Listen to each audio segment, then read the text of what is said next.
What advice would you give facilitators, leaders who are facilitating meetings, facilitators who are certified in, a Franklin Covey content or some content they've developed on their own, and they're in the work session, the seminar, the workshop, and they're at the chart pad or the whiteboard. What are some tips you might give on how big your letters should be and what color pens to use for different concepts? You must have kind of a quick litany of things, do's and don'ts around that.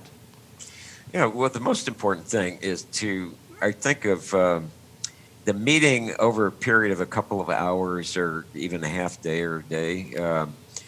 You want to be able to look around the room and easily see what you were working on at different segments. So titling is really critical, and you have to make the letters pretty big, like 4 or 5 inches tall.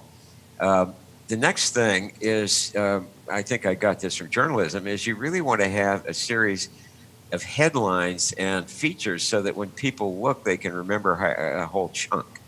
So chunking up the information and subtitling it with headlines that actually capture some of the content. These are all things that then allow you to hang a lot of detail, if you get those two things right, on it.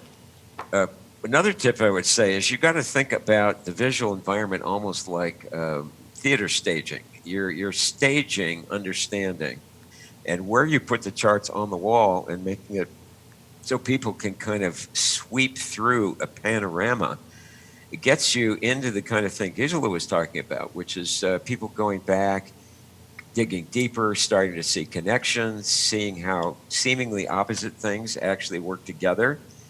And all of this is very doable right away when you start working this way, but with practice, you get more and more skillful. And a lot of the objective is to kind of make it possible for the energy of the group to focus on what they need to work on.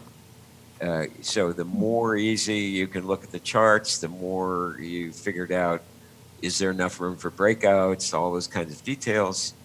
You're building containers for thinking and conceptual containers for breakthrough thinking and meaning. Most of the people doing design thinking and innovation work now all work visually this way. Right. Gisela.